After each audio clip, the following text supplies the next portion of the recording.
Okay. This section, let me check.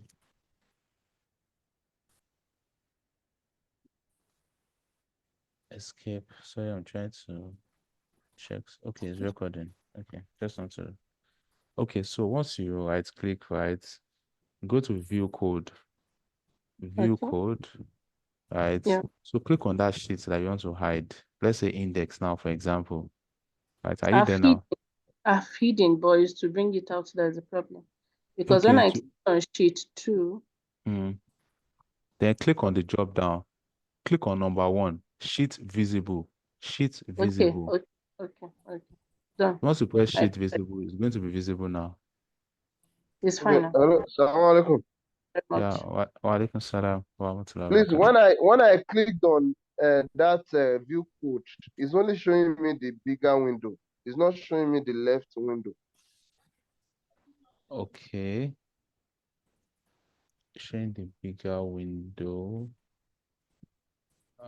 So you can't see Yes, anything on the left. this general, Excel advanced demo, general, Yes. and declare. That's the only thing that's showing me. Hmm. I think he closed these inner tabs, these recurrent tabs you have on your screen. He can just close the total sheet on top, then do again. Everything will come. Okay. Yeah, Yes. so please try that. So you can see this general, right? So you can try to make it smaller, right? You can try to make it smaller, or you can just close it. Since we are not writing any code, it's when you're writing a code that you need that general um, page, right? But since we are not writing any code, so we don't need to. So have you tried to close it? What's this showing?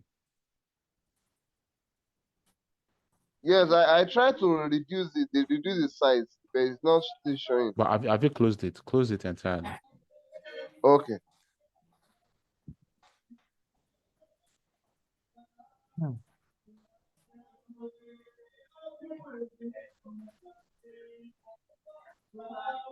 It's still the same. It's still I the closed same. it and I reopened it. It's still the same. Hmm. Did he select any sheet? You said? I said, Okay, did you so select any sheet from the left-hand Yes, side? yes, I did. I right clicked on one sheet. So to pick the when I picked so the viewport, it just gave me that window alone. okay, so can you see file, edit, view, insert tab on your Excel workbook, on your Excel Yes, VBA yes, page? yes, yes, I can see. So go I to can see. view, right? Okay. Then go to Project Explorer. Click on Project Explorer. Okay, I cannot see it. Is it I clear cannot see now? it. Yes, yes. Okay, Thank you very much. that's cool. All right. Okay, so we'll just move quickly. I mean, I've shown you how to hide a particular worksheet and how to unhide it and how to hide it in an advanced level so that nobody can see it, right? All right, so Yeah. let's move to the next part, which is T5. How to use Excel protection appropriately, right? So, so you're working in an Excel file and you don't want anybody to have access to it. I mean, all of us, like, we know how to, we know the basic one, which is just to protect. So when you go to your review tab, right? So you go to your protect ribbon, right? Or protect group, then you say protect sheets, or you can protect workbook. So protect sheets means that I'm only going to protect this worksheet, this T5 here, right? So let's say I click on protect sheets. So what do I want to do? I want to put a password. I can put a password that I want, or I'm not going to put any password. I can allow users of this worksheet to select locked cells, select unlocked cells. So you can you can lock it such that nobody can delete rows. Nobody can delete any column. Nobody can insert hyperlinks. Nobody can edit anything, right? So you can do that on this. So let's say you want it to delete rows, right? So you click on this guy and say okay, right? So you can see that I've protected this worksheet. So let's try to delete a row and let's see if it will work or not. Delete. You can see this cell or chart you are trying to change is on the protected cell. To make a change, unprotect this, so you may be requested to enter a password. So you can see that we've protected this page to say, please, anytime anybody wants to delete something, don't allow that person. Then go back to your unprotect sheets, right? So we've unprotected it back, right? So now if you try to delete now, so it's going to work. So you can see it can delete now, right? Control minus. So it's deleting now. Or so you can see protect sheets. You can also put password. I mean, just use password that you know it's easy to remember, because once you put a password and you don't remember again, it's very hard for you to unlock it. However, there are some online, there are some tools you can use to crack the password, right? So that will be outside of this class. So I wouldn't want to take that in this session. So, okay, please, Sadia has her hands raised up. Yes, sir. This is a really good question. Thank you. After protecting my file or some rules, as you mentioned, if I now send this file to someone, like someone, I mean, I'm giving it to someone, is the protection mode still active? Now that it has left my system, it's no longer active. It's no longer active. You're exile. Is that what you're saying? That when I give the file to someone, when I maybe put it on a flash and give it to someone to work on or to do some other things, is the Okay. protection mode still valid? The fact that someone is already working on it, or it's no longer valid? Okay, so if you put the protection, maybe like you put a password on the document, right? And you send it to the other person. So the person will not be able to access it, right? Because you've protected it and you sent to the other party. Okay. Unless you tell the person with the password or yeah, so the password. All right. Thank you. Yeah, you're welcome. Okay, so Assalamu alaikum. yeah, wa alaikum salam. I think, Oh, good morning. I think another dimension to what she is asking is, and your response, that when she okay, protected an Excel okay, or document, and that is with password, and she sent it to somebody, that person will need the password to be able to work on the document. yes, But what she's trying to ask, if I get her correctly, is that if she protects it without putting password and she send it to someone, will the person still be able to edit the document? yes, yes. The person will be able to edit it, right? Without a password. I mean, without a password. So you can see that when we try to protect this worksheet, let's say, for example, now, let's do this. I'm going to highlight this revenue column, right? I'm going to highlight it, right? And I say protect worksheet, right? So, use protect. So let's say, okay, right? So I've protected this worksheet now, right? Let's say I want to manually change something here. Because I selected this place, you can see revenue. Revenue is what? C7 times D7, right? Let's say I want to manually change it. So I don't like this formula this person is using. The person now mistakenly typed maybe is equals to, so you can see what Excel is saying. The cell or chart you are trying to change is a protected sheet. To make a change, unprotect the sheet. You might be requested to enter a password, right? So you can see that because I didn't put password here, the person will be able to have access to it. What will the person do? The person will just look up under your review tab. You come to your protect group. On protect sheet, the person will just click it. That's all. That's the end. Right? So the person will just click it. So if the person mistakenly types this now, you can see. So unless you put a password, the person will not have access to that document. But if you don't put a password, the person is going to have access to that document, right? Thanks so much for that insight. Yeah. Okay. Yeah, so How can one put password? how can one put password? So it's two things. You can put password on a worksheet. Let's say T5. You don't want somebody to someone is playing with my screen. Kudirat. Okay, I can see you're working on the screen at the moment. So you can just Thank you. So you can protect a worksheet, right? So it said password to unprotect sheet. So you can put a Hey, I'm password. so sorry. Oh. All right, no problem. So you can put a password 1, 2, 3, 4, 5.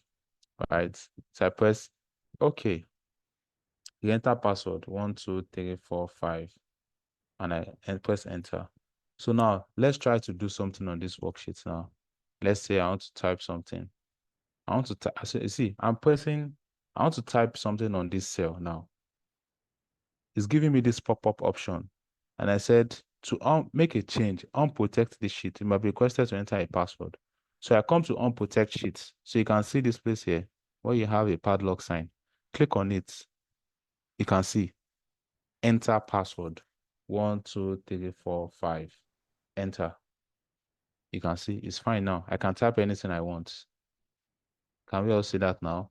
However, you can protect this entire workbook such that whenever somebody wants to open it, if you want to open that workbook, it's going to ask for a password. So let's protect workbook this time around. Protect workbook, right? So let's say 1, 2, 3, 4, 5. Okay. 1, 2, 3, 4, 5. And I press OK. So let's close this workbook and let's give it a try.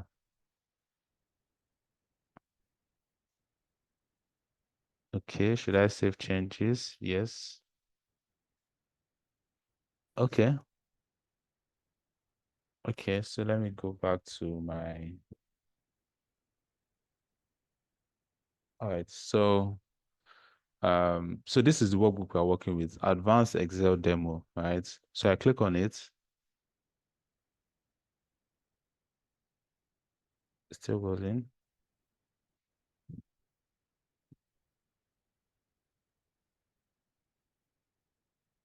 Okay, I'm coming. The set workbook. Unprotect workbook. I'm trying to, okay. I need to set something. Yeah. I go to file. So you can see that it didn't work after I put, so I go to more, I go to accounts.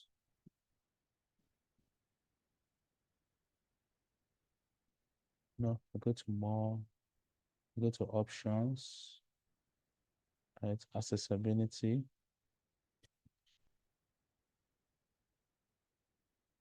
Oh, general.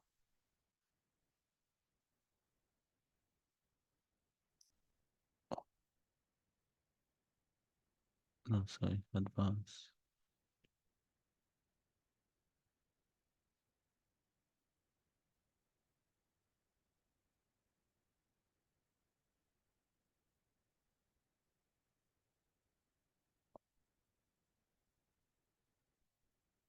I'm trying to set it that whatever you want to open.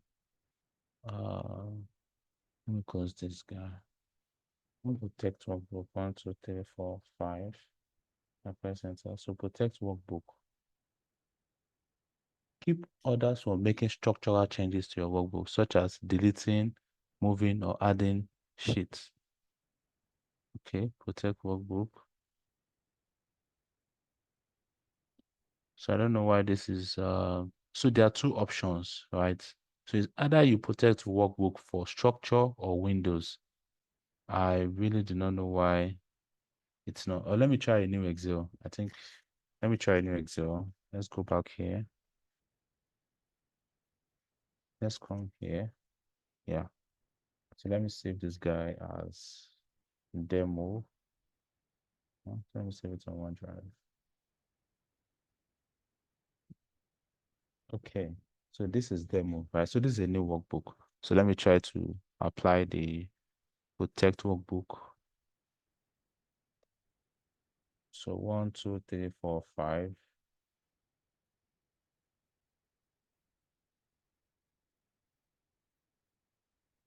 Okay. 1, 2, 3, 4, 5.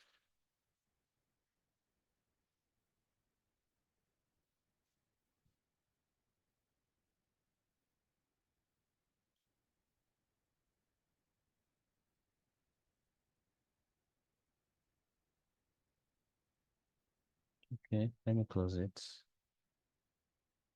Save. So let's go back to this demo.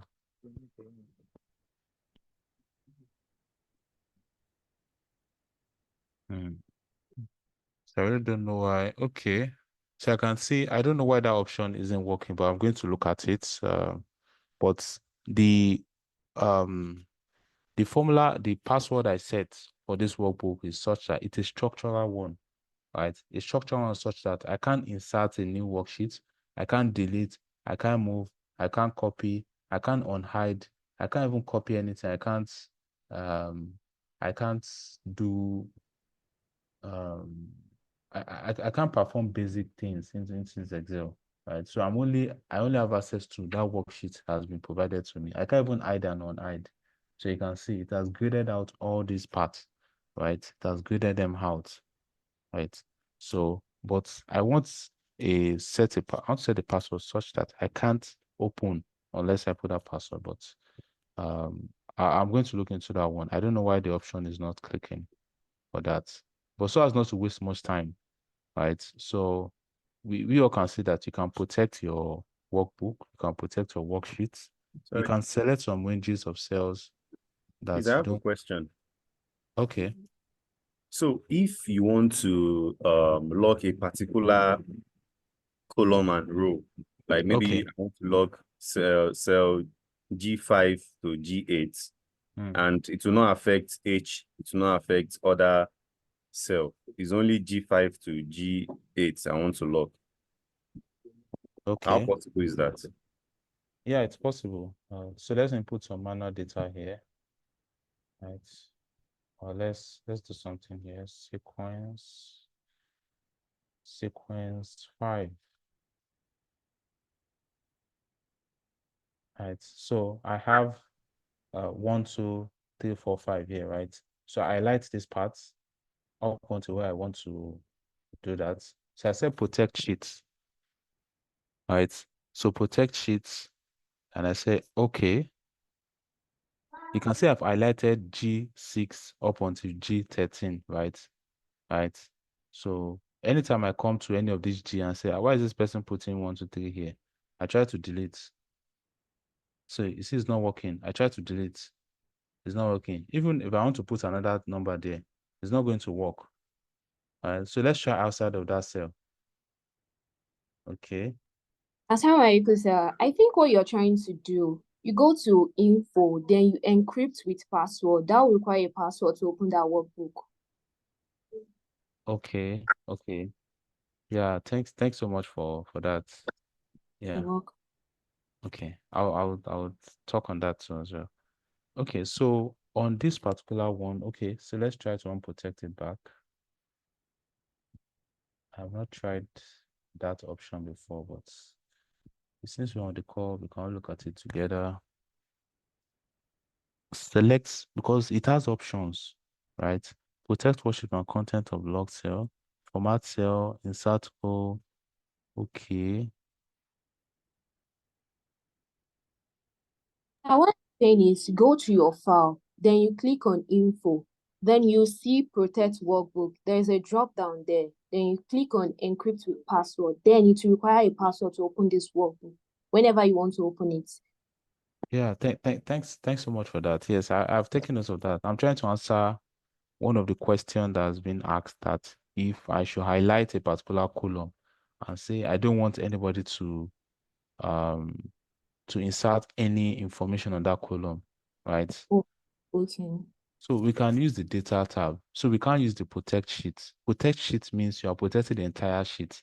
So you can't protect a certain sheet. So we'll do that on the data.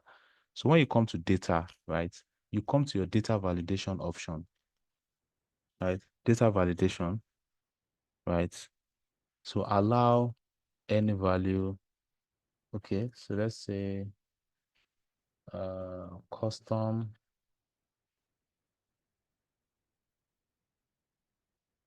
you can protect text length. So you can come here and so let's say text length, for example. Now the minimum text length you want. I know, let's do that. Anybody.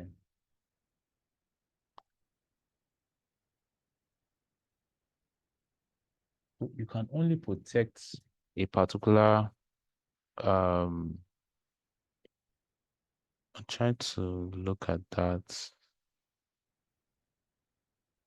Cycle validation data. I don't think it's that. Well, on that particular question, I'll look at that particular one, right? Because I know that you can highlight a particular cell, and I don't want anybody to tamper with that cell with the data validation, right? Data validation. I'll try to look into that so as not to take much time and get back to you. Use a custom. It's not the formula. Okay. Cancel. Okay, so why for the encrypting your workbook, right, with a password anytime you want to open it? So you just come to your file, go to info, then what? Protect workbook. Once you click on this, so you can protect it to say open as read only. So whenever you protect this workbook as read only, so anybody that opens it, the person will not be able to edit the original version. Once the person opens that document and they want to make an edit, the Excel option is going to tell them that open another version so that you can work on that version. The original one that has been sent to you, you can't tamper with it. So to create another copy for you, encrypt the password, yes. So you encrypt your workbook with a password. So anytime you try to open it, it's going to ask for a password. Protect worksheets, current sheets. Yeah. So this one is pretty clear. Like we talked about this earlier.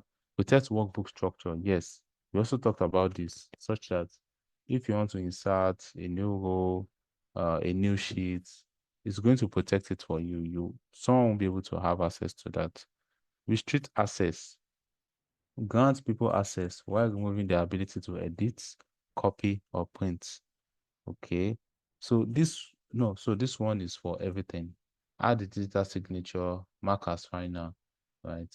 So, but for us to put a password before we open a document, you need to use the encrypted password option. So just go to your file, go to your info, protect workbook, and encrypt with a password, right? So for the particular question on highlighting a particular column and trying to make an edit on it, I'll look into that, right? I have not used that particular option before. Okay. So let's just move to T6. If I may ask that. Okay. So the encrypt password or the Okay. protection of the workbook that you just displayed right now. Yes. Yes. Not quite. So this particular one actually work for the old document, right? Yes, it works for the old It document. works for the Encrypted old password. document, Yes. not Yes. cell or not workbook or something Okay. Let's do a demo. like the previous one. Yeah. So you can see encrypt the content of this file. So let me put a password 1, 2, 3, 4, 5, and I press OK. 1, 2, 3, 4, 5, and I press OK. Right? So a password is required to open this workbook. So now let's close this workbook. Save. Right? So let's go to our page. Right? So Excel Advanced Demo. Let's try to open it. Excel Advanced Demo is protected. Please input a password. 1, 2, 3, 4, 5. Press OK. So you can see it open now. So that encrypted password is it will protect that. Let's say you have some personal information on that Excel. I don't want people to have access to them. So you can just encrypt your password. However, there are some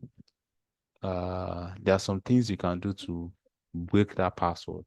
I mean, you see, in this life, like nothing is fully protected. Like you are not 100% covered. Maybe except maybe with God. Right? That's only way you are covered. It's anything that man creates and he said is a protection. It's a lie. It's not protection. There's always a There's also another level to break that protection, right? Okay. So if we come to your info, How to send the mail, how to send the link is okay, let me mute all. Okay, sorry about that. So protect workbook, you click on it, right? Encrypt your password. Okay.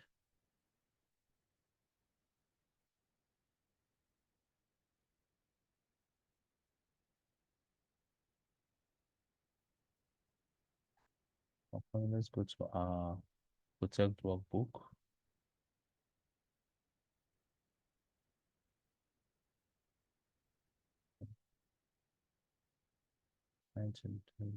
Info.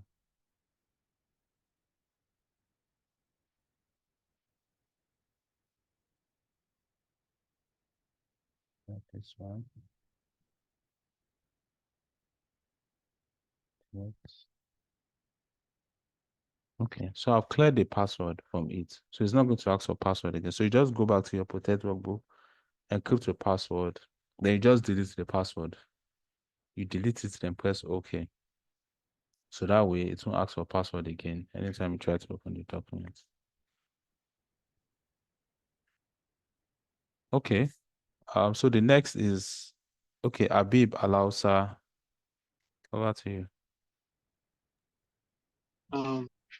Alaikum. Yeah. Wa alaikum salam wa rahmatullahi wa barakatuh. So on the question the brother asked that how can we lock a particular, maybe a column and leave order? Okay. Okay. I think we can use the allow edit range. Okay. Allow edit range. Yeah. So we select the one we want to leave and we put password on it. Okay. Okay. Okay. New. Okay. Yes, that makes sense. Thanks so much for that, Mr. Habib, for that. So the question has been answered. I mean, you can see all of us, we're all learning on exam. We are learning on exam on this call together. So so let's just try something. So let's say we have a sequence. Okay, please, I didn't even teach you this. Okay, because we've not got into the formula.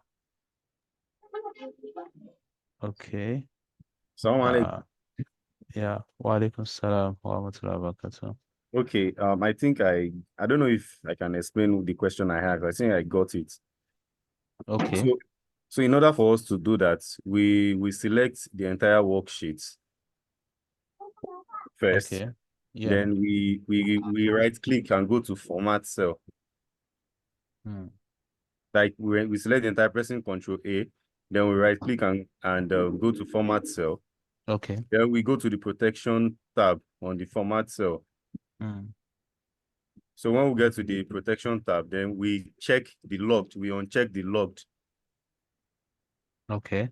So when we uncheck the lock part, then we go out, then we'll go back to that particular cell we want to lock. We highlight it, then we do the same thing, then click on lock, then go back to protect worksheets. So it will only lock that particular worksheet.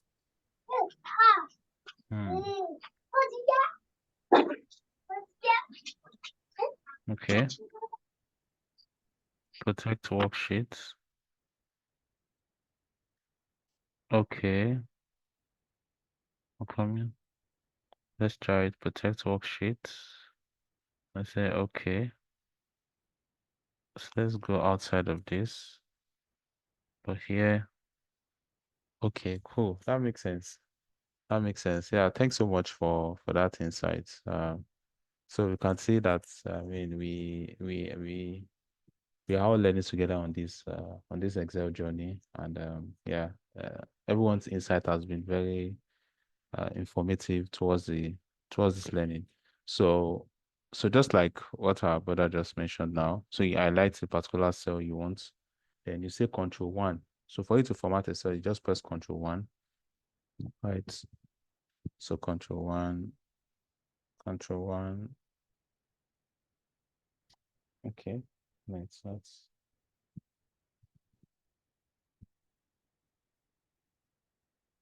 Okay, so let me just go back here. Review, unprotect sheets, right? Then let's say Control-1, locked, unlocked. So press OK, right? So you select the particular column that you want or the row you want, right? Say Control-1, then lock that particular. You click on go to the protection option. You click on lock, press OK. So it's going to lock that particular column, but it's not. It has not fully locked it because you've only highlighted told Excel that anytime you want to protect worksheets, it's only this column I want you to protect. So go to protect worksheets and say protect. Okay. So anytime we try to type something inside this column, oh, let's try it. It is not working. I'm typing something in column O, but let's go to column P. Let's see if it works. P is working. Q is working. R is working. It's only O that is not working. All right. Yeah, thanks so much for those contributions. Okay. So we can just move quickly because we still have a long way to go. We've never started formulas. Like we've not started writing formulas. And we still need to go into VBA. I'll just teach you the basics, the basic things, how to do basic things on VBA. Right. So the next on our agenda is how to import text, how to import data from the web, right? So let's say you're data analytics and they require you to get some information online and you want that information to be refreshing every time. Like you've linked Excel to a particular website to be extracting some data for you, right? And at every point, it should be refreshing automatically. It should be refreshing for you. You can do that in Microsoft Excel, right? So, Thank you very much, sir. I think at this point we'll have to take like 10 or 15 minutes break. Now, anyone who has questions, you can ask because the class ends by 11:30. So we need to take the 10 to 15 minutes break by now. Sorry, I lost my internet. I didn't really hear when you locked the O, like the row, the O column, the one the guy was explaining. okay. Just that, thank you. Yeah, you're welcome. So you select the entire, so let's say you've opened a new workbook right now. So you select the entire worksheet that you want to lock. Right. So we say Control-1. Control-1 is the shortcut for you to format a cell. Control-1, then you see the format cell pop up. You see the number, and also you go to your protection group, right? So you will see lock. Try to untick this lock. Untick it, then press OK. Right. So I've unlocked everything here. Then I will now go to the column I want to. So the reason for this is that you've told Excel that anytime I want to protect a worksheet, right? Lock everything here, right? So, but now we've selected everything and say unlock. So Excel is not going to lock anything. So you now need to tell Excel that, okay, I only want this column L, right, to be locked. So you go to that same Control-1, right? You now say protection, lock, right? Once you lock it, you say okay, right? Then you now go to your protection, that is your review, right? And say protect sheets, then say okay. So this time around, if you are typing something on N, I don't want anybody to tamper with column L. So you can see. Okay, thank you. Yeah, you're welcome. Okay, any more question? Yeah, wa alaikum salam wa rahmatullahi wa barakatuh. Please, the yesterday class, the recorded stuff has not been sent, so I don't know. I'm just asking.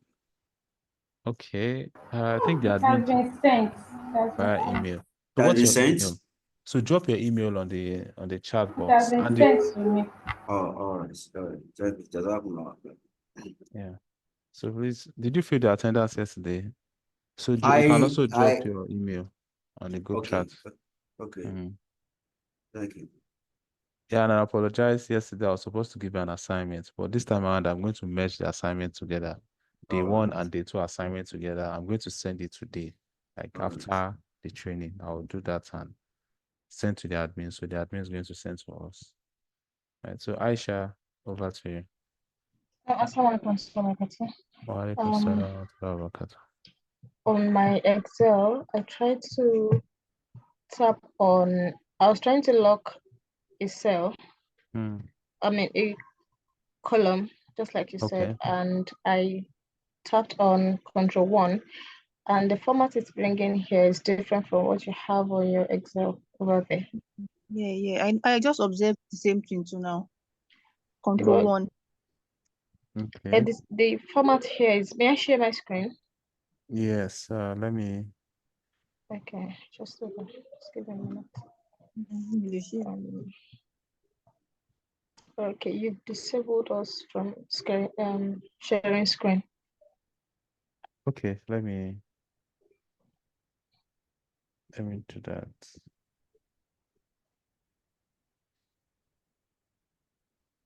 Oh, okay. I'm trying to stop. Okay, let me stop sharing first. Give you access to share.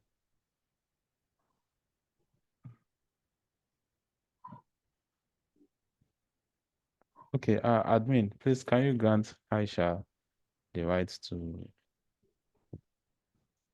share screen?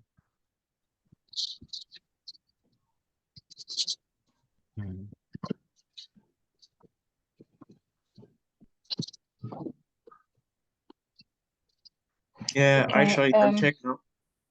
yes, I've seen it. So this is, can you see my screen now?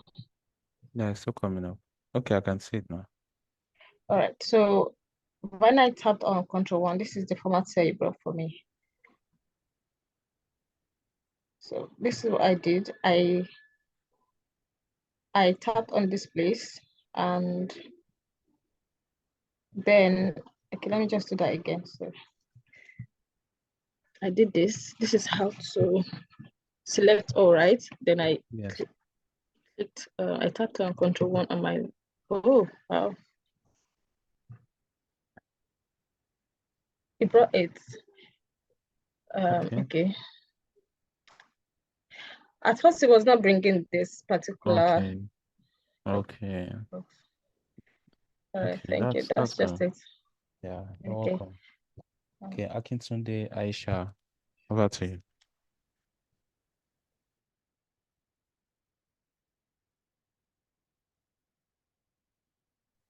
Assalamu alaikum. Wa alaikum salam. Can you hear me?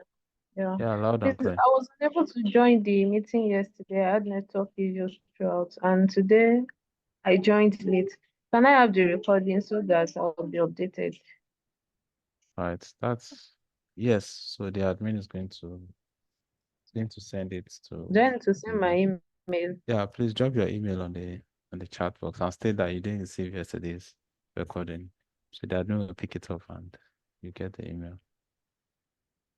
So like I said, I'm going to create some assignments and send to everybody. So it's going to cover what we did yesterday and what we did today, right? So, because we still have a long way. I wish Excel, like, it's a long course, right? So it's not something we just learn for 2 weeks and that's all. Like, it's something continuous. And yeah, I wish we could continue this session, like on and on and on. And also, it depends on what you also want to achieve. So are you a data person, right? So there are some things you specifically need to learn on Excel. Are you an accountant? There are some things that because that's my field, like auditing, finance, accounting. So there are some things that you just need to know, right? If you're an engineer, right, there are some things you need to know, like using Excel. So if you are a software engineer, well, maybe I'll say they don't really need Excel, but you just need to have some basic things about it. So it depends on if you're a business owner.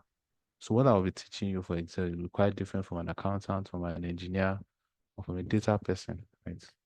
So, Sorry, but please, I've been raising my hand. Sorry for cutting you short. okay. I can't see that. Oh, I'm just seeing it But now. what if you have an experience as a program manager? Is there any specific aspects you need to learn from data analyst? Okay, as a product manager. Maybe you're trying to leverage transferable skills, or yeah, as a product manager, is there anything that you need to learn, especially from Excel analysis? Is it project or products? Product manager. Product manager. You have an experience in product management. Let me say like that. Okay. Yeah, so I think yes, a product manager, you also need to learn Excel, because like I said, Excel is like the basic. You will be working with data. Let's say you're working with a variety of clients and they have vast majority of um, data about a product, right? So you need to be able to analyze those products. You need to be able to create reports of sales figure, right? So the sales team has reached out to you to say, oh, we need you can also use it to build models, financial models, right? Or so as a product manager, right? It's you need it. Although that's not your core role, but it can enhance your ability to analyze data, create reports. You can also Hello? build financial models. Yeah. Hello.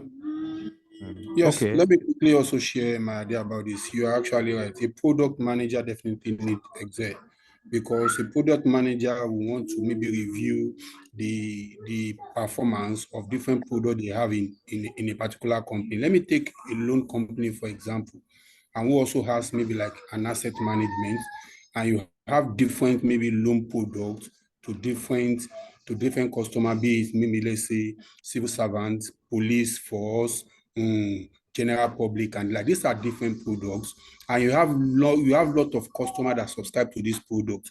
So your ERP is capturing different information about this product, about your customer.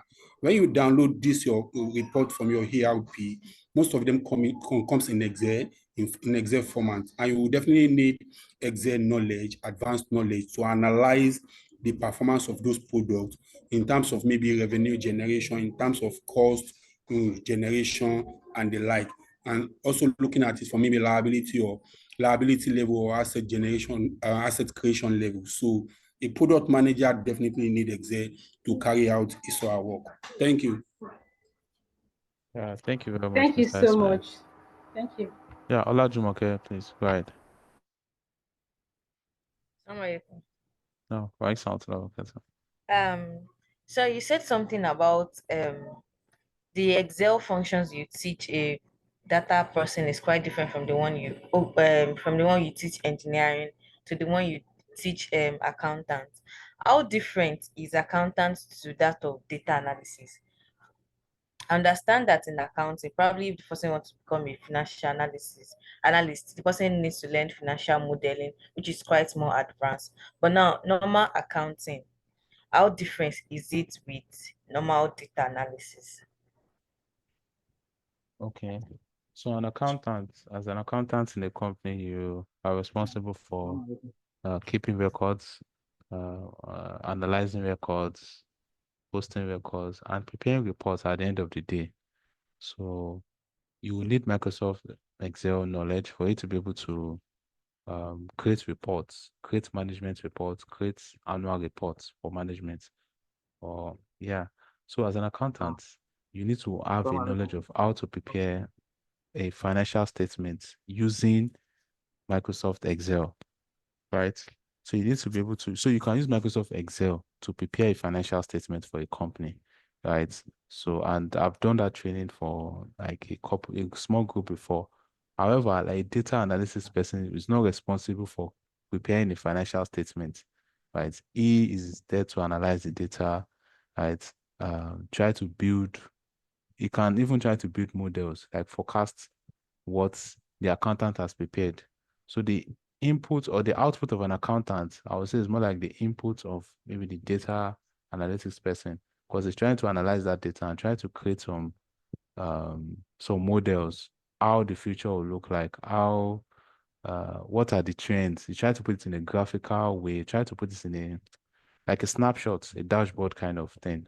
So yeah, it's different. Okay, so I can see a lot of answers of so let's start from Hassan. Yeah. Okay, Assalamu alaikum, sir. Please, I would like to know how can Excel is human resources feed? Is there any particular specific part of Excel that we have to focus on? Okay. So as a human resource person, right? So I know that part of your function, so I know some organizations that gives the right to prepare payroll report of employees, right, to the HR team. Some organizations, the finance unit is responsible for preparing those reports. However, some organizations allows the human resource team to prepare the payroll for the month, which they'll send to finance for approval, right? So not all organizations can afford the software, right?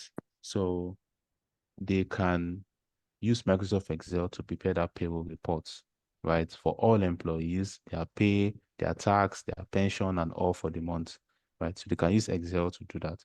And also, you have, as an HR person, you have access to large data of employees, right? Their salaries, their performance, maybe their attendance. For example, now there are some companies that you need to swipe your card for it to come in the morning. So when you swipe your card, so that thing goes into your record, maybe somewhere in the cloud, which they can generate as an Excel report at the end of the day to say, oh, this employee, let's see the time he has been coming in and the time he has been closing for this month. So once they go into the system, right, they try to check it, they pull everything out in an Excel format, then give it to the HR, try to do an analysis, try to analyze this Excel report of this employee coming in and going out, right? And yeah, so yeah, I think that's my little knowledge about the HR. You can use it to prepare your payroll reports, and you can also use it to analyze data of employees based on what management specify that you need to do. Yeah.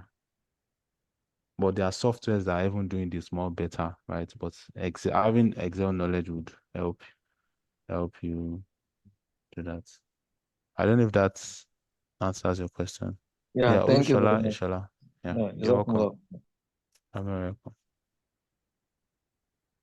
Okay, Olushola, please. Assalamu alaikum, sir.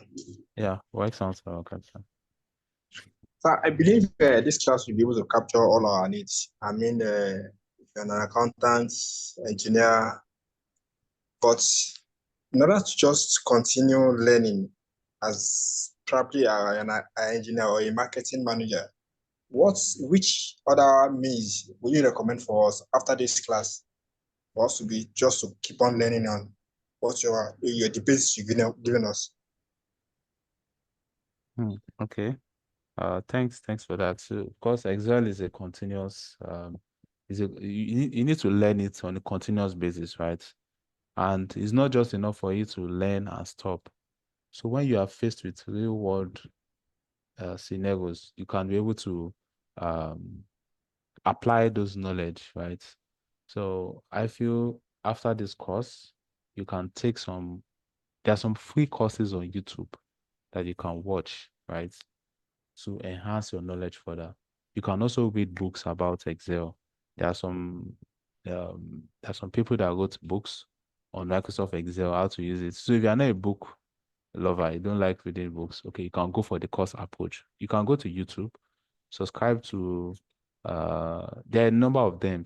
You can subscribe to them, just search it on YouTube. And also you can register for courses online. You can go to Udemy and purchase course. I think the minimum is 5,000 naira or 4,000 naira, right? So you can pay for a course there and you have access to it, then try to learn and learn and learn. And also when you are faced with real life scenarios, always try to challenge yourself to say, Excel can do this thing. There's a formula that can solve this thing. Then you quickly go and learn that formula, then apply it.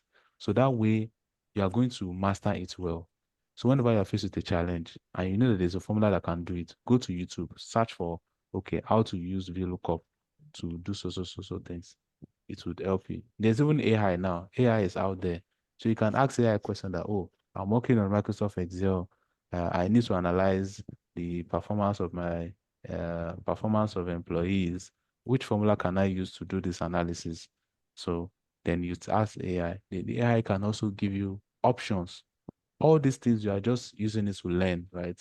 But be careful with AI, because don't try to put confidential information about maybe yourself or your business or your company, because it's an open source thing. And I mean, people can see it from the back end. So yeah, so courses, reading books, YouTube, and challenging yourself whenever you're faced with an Excel problem, that there's a formula that can solve this, and try to reach out to people. I'm faced with this problem. What formula do you think I can use to solve it? Learn that formula, apply it, then you'll be good to go. Okay, Hassan. Okay, Miriam Adin. Okay, Hassan Tohib. Then yeah, Hassan Tohib. Assalamu alaikum. Can you hear me? Yeah, I can hear you. Wa alaikum salam to barakatuh. All right. Mine is just like a contribution. It's just to chip in one or two things as regards people tends to, put analyst as a whole, mix it up with what data analyst is all about, financial analyst is all about. I think analyst has different branches. It now depends on where you feel your strength lies on in. Like you can decide to say, okay, I want to be a data analyst, I want to be a financial analyst, information analyst, business analyst, and so on. It doesn't have to be, people just want to major in one particular, aspect. Like as a doctor, you can be like a physician, you can be like a, what's it called, psychologist and all that. So it doesn't have to be a data analyst at all times. I understand that people want to learn the data, you understand, but there are so many roles out there. Like for me, in my company, I only work as a security analyst. Like it's just all about security, how people comes in, monitors our, our CCTV, monitor anything that has to do with, security alone. I don't have to deal with anything that major in financial or marketing or any other thing. My own is just to report to our, head of security about what is going on and create dashboard. Do you understand? So I just want people to learn to say, okay, this is what I'm going for. It's not just I want to be a designer alone. Yeah, thanks so much for that contribution. Thank you very much. Thank you very much for that. Thank you very much. However, this is a data analysis class, and we are sticking with the rules of that. And thank you very much, our facilitator. The time for break has been far spent, so which means we will not be doing any Q&A time after the class. So please, I'll give the facilitator the button again to continue. Thank you, sir. All right, thank you. Okay, so I don't know. I'll just give 5 minutes to answer this, because I see Miriam Adeniji hands has been raised since, and Fatima. All right. So please just quickly ask your question. 5 minutes. Miriam, please go ahead. Let me share my screen.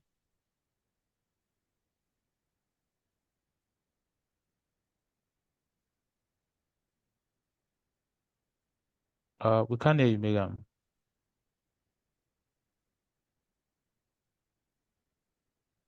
Okay. Okay, Fatima, you can go ahead, Fatima Idris. Assalamu alaikum, sir. Thank you very much. Yes. So my question is, as someone who is interested in pursuing a career in monitoring and evaluation, what specific areas of data analysis can that person focus on?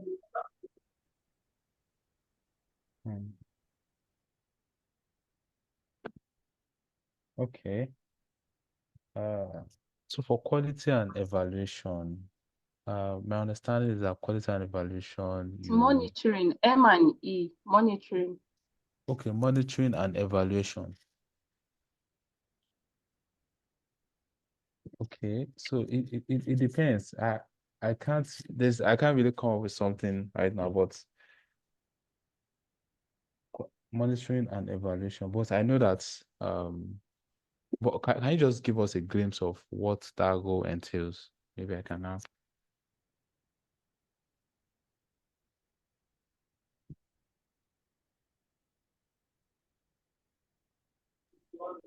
So what monitoring and evaluation entails is basically trying to track down let's say for example, the person is trying to track down the number of people that were enrolled in SRHR, that's sexual health and reproductive rights, and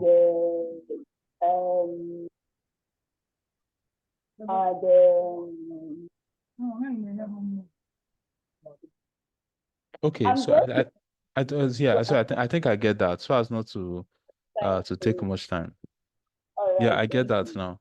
So yeah, so as a monitoring and evaluation expert, right? So you need some Excel and data analysis knowledge.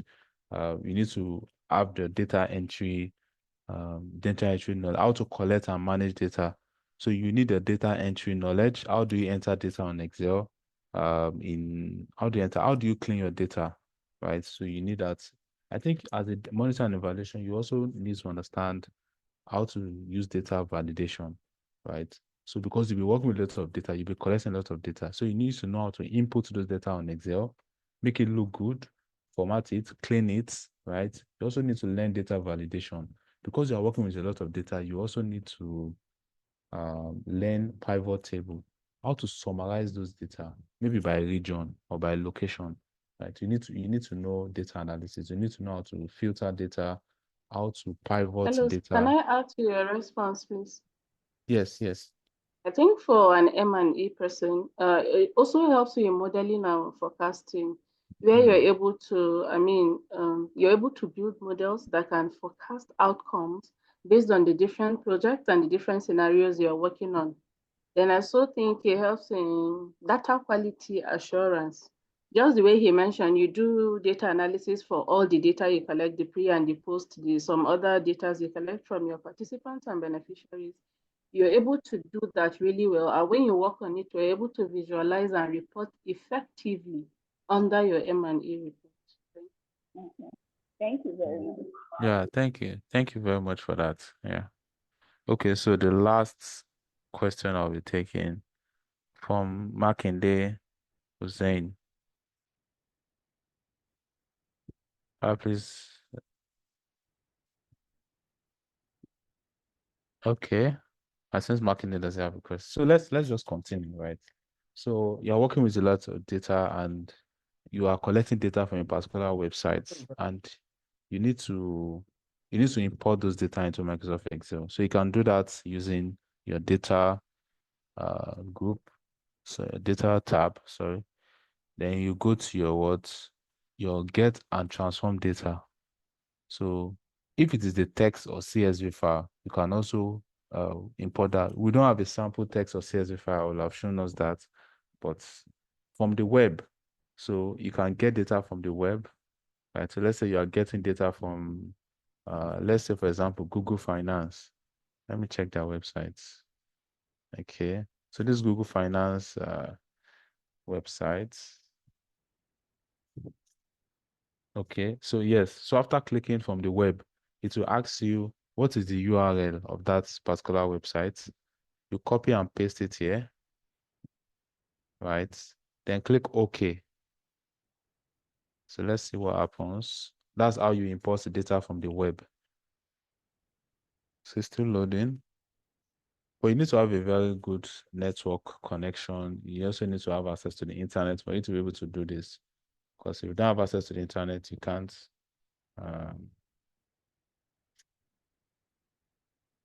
get data from the web.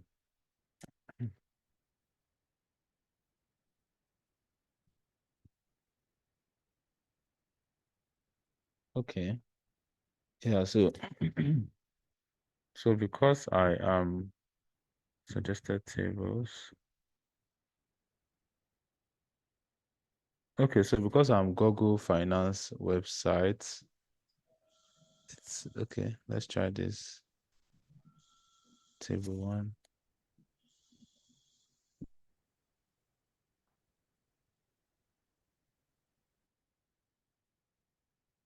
Okay, it's still loading.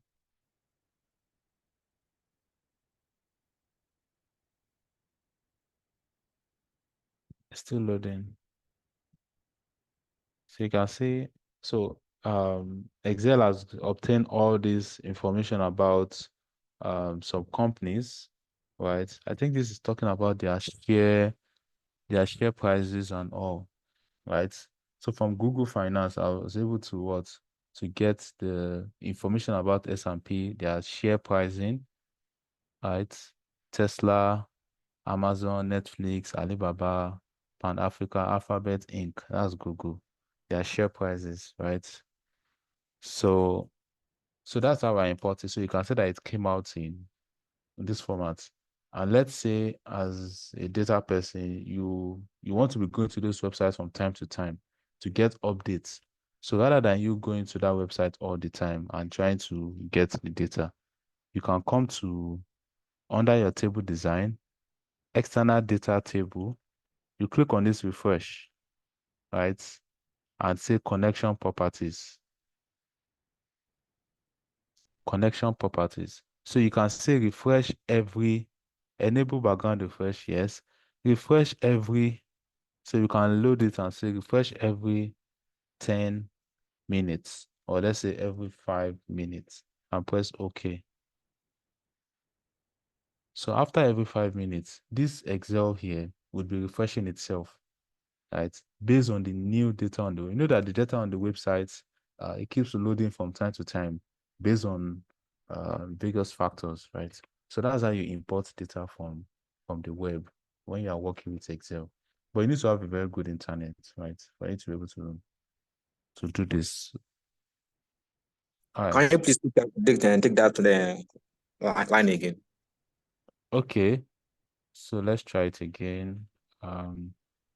So if you want to import data from the web, you go to your data tab, right? So there are various So sources. if I should also impute on this, it is called web scraping with Excel. Okay. Yeah, thanks so much for that. Yeah, so that's web scraping with Excel.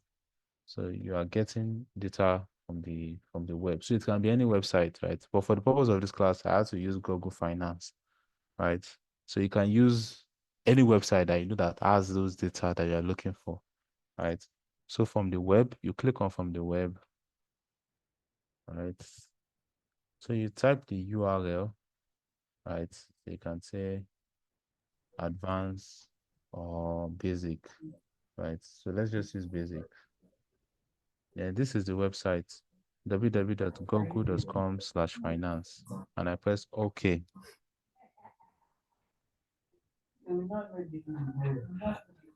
So it's establishing a connection with Google.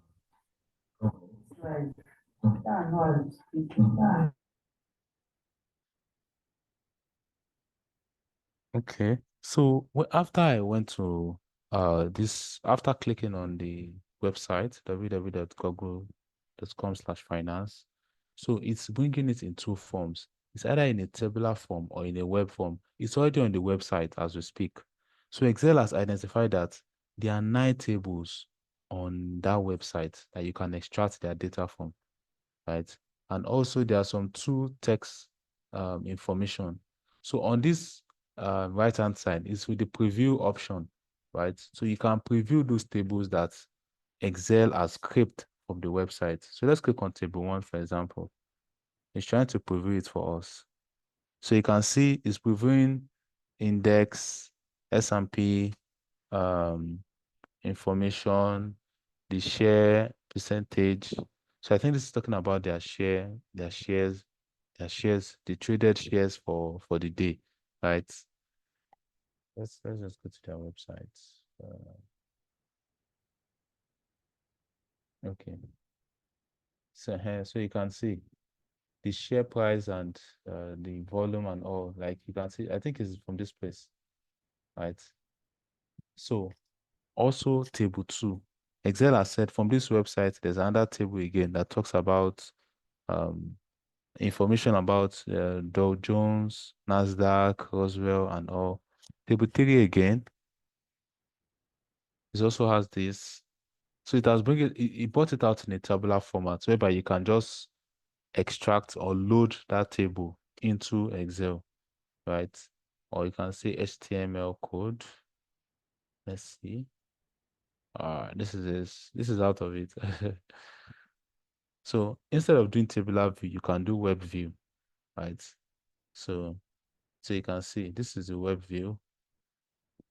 This is the Google Finance website, and these are all the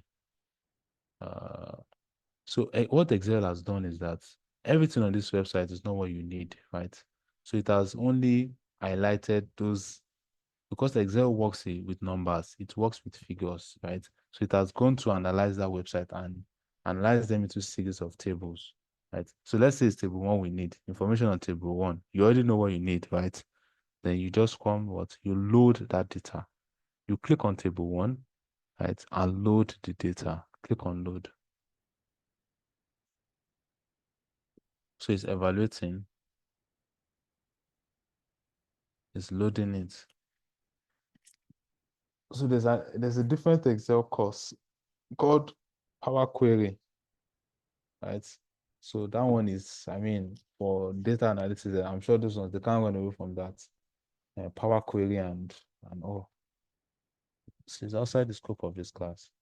Anyways, so I've been able to load the data from Google Finance into this Excel worksheet, right? So, and now you can do whatever you want to do with the Excel. Let's say you want it to refresh after every 2 minutes. So let's see, for example, now, let's copy this guy.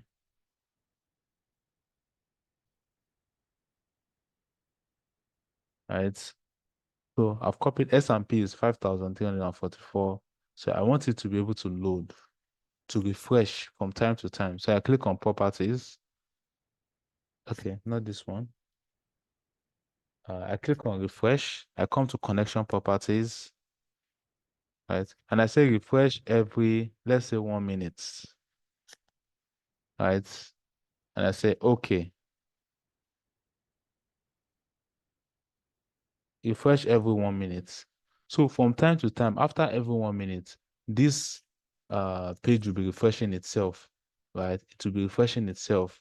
So that way you don't need to go to the website from time to time to go and pick those data. It will automatically refresh as long as you have a very strong internet connection, right? So that's how you load data or you scrape data from the web. Shakullah Owolabi, you have your answer. Stop.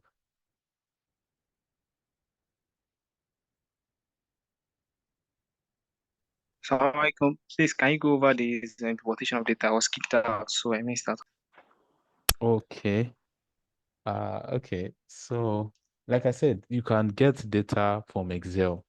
You can get data from various sources, right? But however, I just picked only one of it, which is how to get data from the web, right? And if you want to get data from the web, let's say you are working with a data and your boss has told you, please go and get all the stock prices of companies on the website, right? On the website. So you go to your data, right? And you say get and transform data, right? From the web, from text, from data or range, recent sources, existing connections, right? So let's say it's from the web we want to. You click on from web, you're going to import that data from the web. So you type the website, the name of the website. So I don't know, maybe we should use another website, website that has data information. Let's just use another website. Okay, that's the data from the World Bank.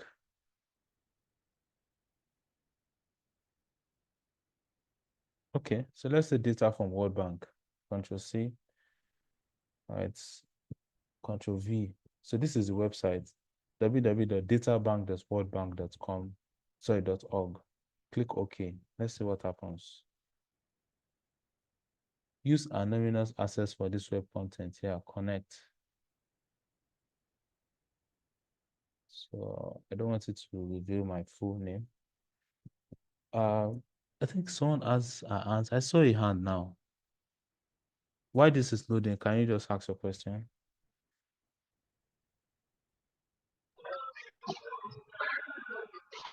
So is it also on this? Okay, someone comes over. Let's have a Okay. I think what I wanted to ask, that's what you're already doing. I was going to ask, how would we know the website where the data we are looking for is located? Because there was a time I wanted to get a particular data. So on getting to the website, we think that we'll get the data we're looking for. We could not get raw data because I noticed the data that was on that website has been analyzed, and it wasn't the raw data we're actually looking for. We're looking for that we got from the website. So how would you know, like, this is a particular website I should be when I was getting data I'm looking for? That was my question. Okay. So it depends on your needs. So I really do not, I can't really say this is a particular website where you can get this particular data, but I know in Nigeria, if you have to get information about the stock prices, that is the price of shares of companies, you go to the companies listed on the Nigeria Stock Exchange. You go to NGX, Nigeria Exchange Group website, right? So if you need data about the Olympics, right? I think you go to the Olympics website. If you need data about sports information, like how they transfer players, how they bought players, there are so many websites you can use to get. So I think it's just a Google search thing. You can ask Google that, oh, please, what website can I use to get information about this? Then you get information. Yeah. So now you're welcome. Now we are on World Bank websites. Okay. So there are some data here, suggested tables. Because the way it works is that if you're on that website, so Excel is only going to what? It won't go and look for an Excel in that website. So it will only pick what you have on the surface of the website. Look at this World Bank, for example, right? Can we see any Excel attachment here? Right? No, we can't see any here, right? So because Excel importing from the website will only pick what you have on the surface, what you have on the surface of your of the website you are going to. However, if you need specifics, let's say the world population, click on it and go and download that data. It can be in Excel format, right? Or maybe poverty rates, life expectancy rates. You can look at this page now, right? The world population in 2023. Let's go and look for Nigeria. Where's Nigeria? Oh, we don't even need to look for Nigeria. Let's come here. Since we look at this website now, it has information about the world population, right? So let's just copy that link. You copy it, and let's close this guy and come to from web. Aisha, please hold on. I'm going to attend to you. Then you can see the website, databank.worldbank.org, world population. I click OK. Let's see the world population data. So, but if there are any specific Excel documents on that website, just download that document. Excel will not pick information in that document for you. It will only pick what you have on the surface of the website, right? So this is still loading. Aisha, please can quickly ask your question. Okay, I was just going to say that we should explore other ways that we can access data from this data transform data box.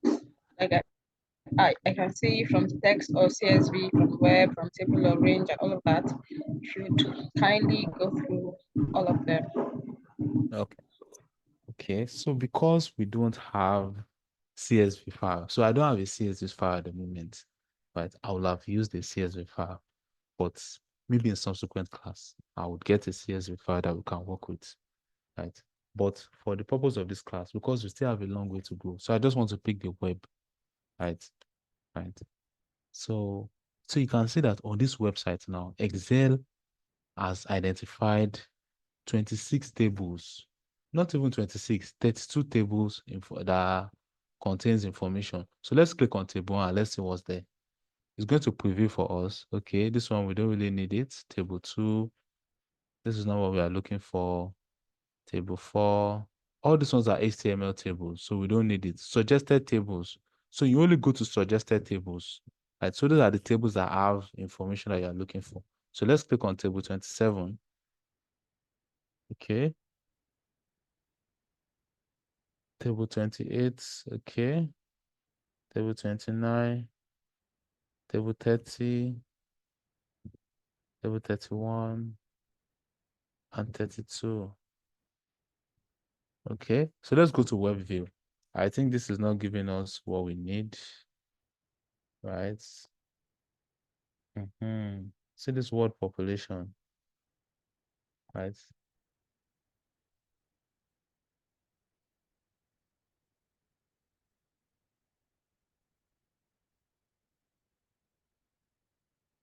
So it's not going to load this data for us.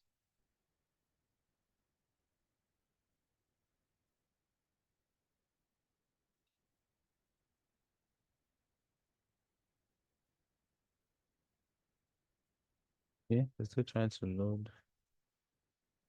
Hello, Assalamu alaikum. Yeah, wa alaikum salam. To load data, do you need to go to another Excel sheet?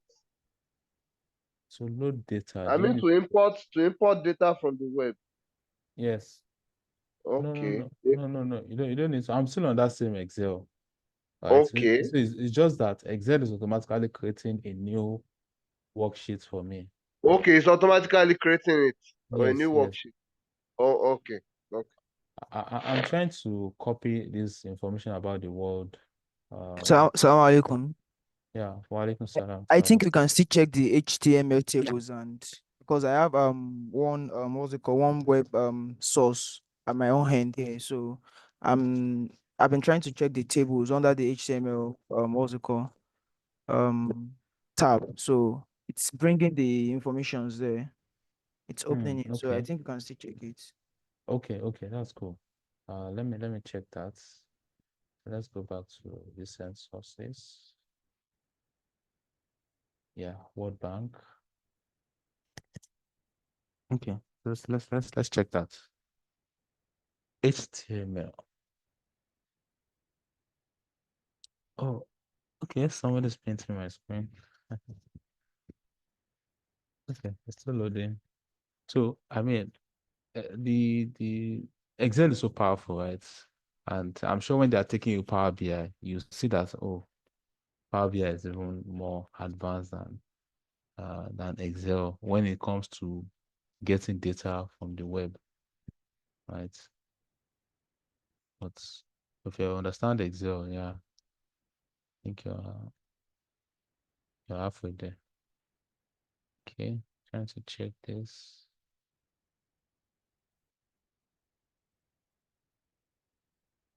Checking this HTML tables.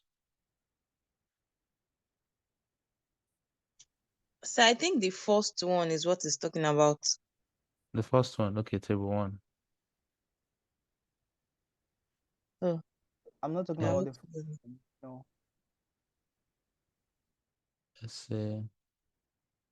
HTML. Let's see. Not this one. Display text. I think it's 27.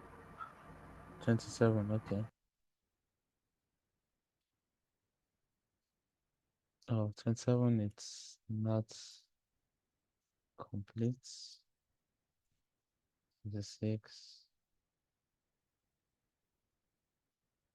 Okay, yes. 24. I think it's 24. 24. Let's load 24. So 24 has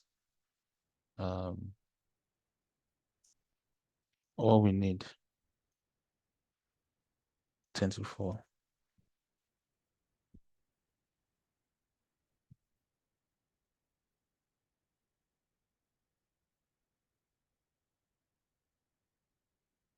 Okay. Look at what we have here. We have the world population. So I also need this heading. 2019 to 2023. 2019, 2023, 2019, 20. Okay. So it's from 2019. Afghanistan is 37. Oh, so I need to change this guy. 2019, 2020.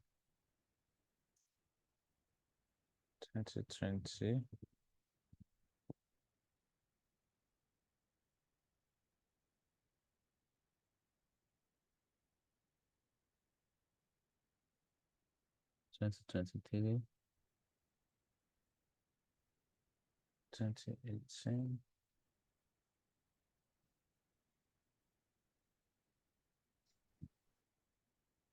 Okay, so this is the world population report from the web. And so it's coming out in a tabular format, but we don't really need that. So let me close this. So we can see that Excel has gone towards to get the world population reports from World Bank websites. Afghanistan, in 2012, there were 10.6 million. Yeah, there were 10.6 million, right? And now in 2023, there are 42.2 million. Let's look for Nigeria. Oh, Nigeria is not here. Okay, because the website stopped at Cuba, right? So that's why. So we can add more countries. Add more countries. Select all. Then close. Apply changes.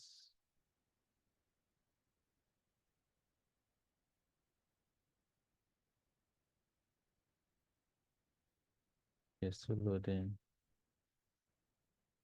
So I can just use the option of refresh. Let's tell Excel to just refresh the data for us. Rather than we copying and copying and copying, refresh all.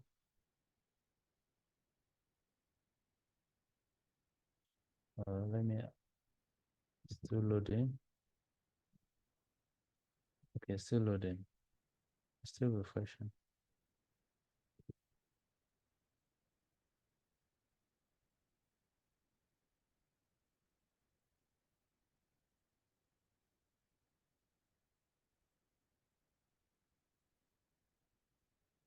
Connection properties. I want it to refresh after every 1 minute.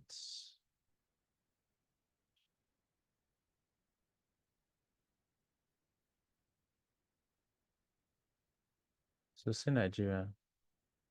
You can see Nigeria population. Please, can't hear you again. Can you hear me now? Yes. Okay. So I mean that's how you get data from the web. So Nigeria population 203 in 2019, 223 in 2023. I think data from World Bank is very large, so it might not be able to show the whole countries. The whole countries, right? Yes, it's very, very Because I see large. that Maybe the it's taking selection. time. It's taking time. Yes, the selection is very large. Then if Yeah, you pick a very small selection, it's going to show it. It's going to show it, yeah. Yes. So it's actually very large, right? So maybe what you just need to do is we allow this page to, okay, I think it has gone to the end, right? So now if we use this to run our data. It's going to pick everything, but it will take time. It's going to bring out everything for us. And you can see that on Yes, this sir. screen, yeah, on this screen, it started from 2019. Well, because there are some other periods, right? So Excel has gone to start from the very inception that the data was available. I think that was 2012 or so, right? Up until 2023. So the data is very large, but you can keep refreshing them from time to time so they can update themselves. Fresh or okay, so as not to take much time, so I think you now understand how to import data from the web. Just know the data, just know the website where you want to get the information from.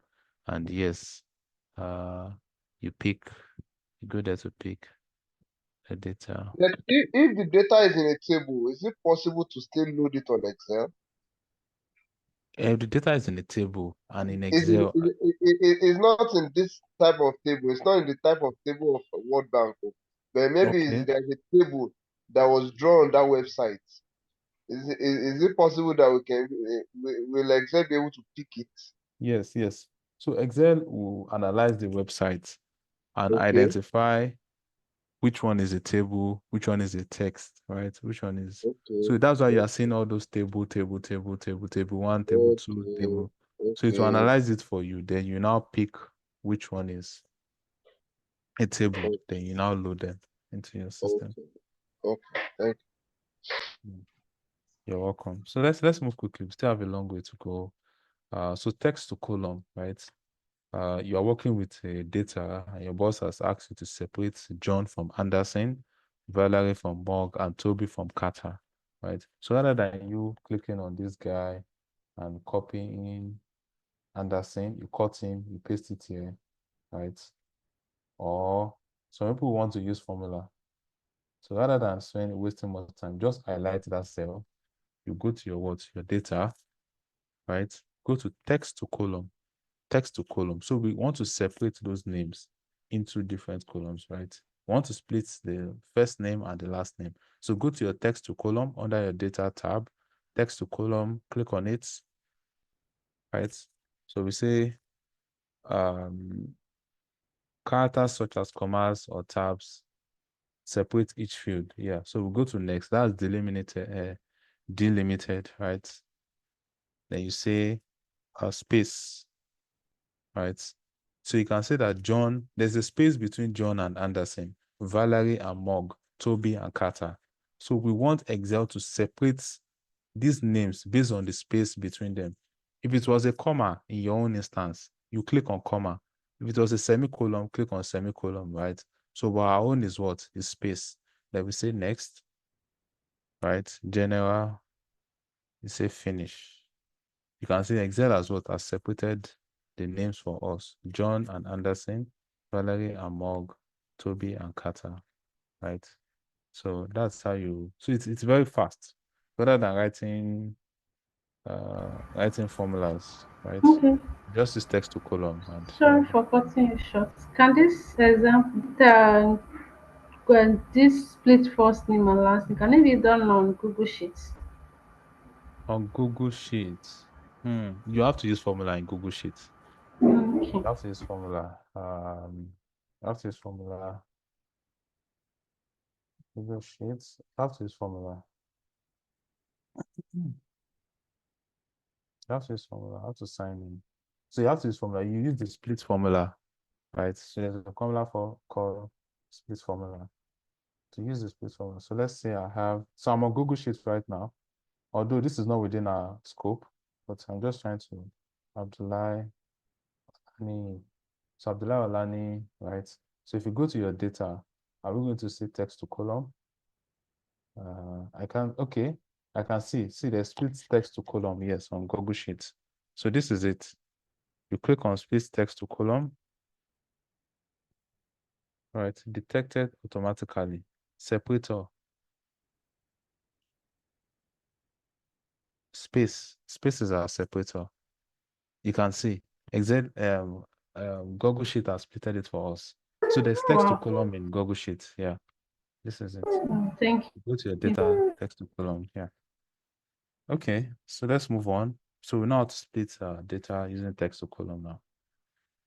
And also, let me teach you one thing again. I know when you're working with data and you have instances whereby 10, 22, 2019, right? So this is a date. What is this? This is 22nd of what? Of October 2019. You also have another instance where somebody will go and write 23, 10, 2019, right? And you have over 1,000 lines. Some dates are not even, they are not dating at all. This is 24, 10, 2019. Then the next one will now be 10, 25, 2019. So you can see that you have a lot of data. Do you want to be changing all these guys one by one? If you click on this cell, what can you see on this page where my cursor is? Dates. If you click on the next one, it is saying it's a general, it's not a date. If you click on the next one, it's general. If you click on the next one, it's a date, right? So you have a large data, right? So what you need to do as a data person is that, oh, I need to align my dates to be what? To be month, day, and year. So what you need to do first is what? You sort that data. You have to sort it. And how do you sort? Let's give it an heading. Let's say this is our dates, right? So this is our dates. Then all you need to do is what? You highlight this cell, right? So there's a shortcut for you to do that. You say Control Shift L, right? If you press Control Shift and L, letter L, it's going to what? It's going to create a filtering drop down for you. Look at this drop down. Because I press Control Shift L, I can now sort my data, I can filter my data, I can analyze my data anyhow I want, right? So I click on this drop down and I say, so you can see, look at we all can see that now. So select all. So I don't want to select all. Excel has identified 22nd and 25th as what? As October. Look at this 23 and 24. They are not even under the category of October. So what do you need to do? Select, untick this October, right? And you only have this guy. You can see that we've sorted those ones that are not correct, right? So highlight the two of them, go to your data, right? So rather than you changing it manually, you're not saying this one is 10, and you now change it back to 23, and you have 1,000 lines. Do you want to sleep there? No. So let's do it the fast way. Go to text to column, right?